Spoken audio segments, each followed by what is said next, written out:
tại vì làm một lần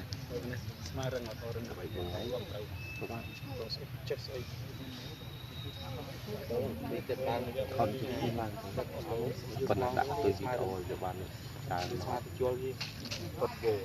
riêng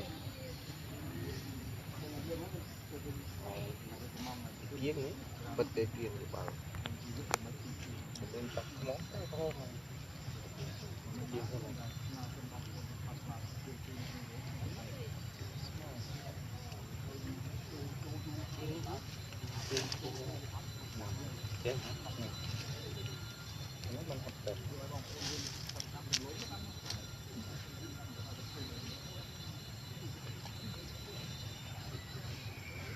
cối đá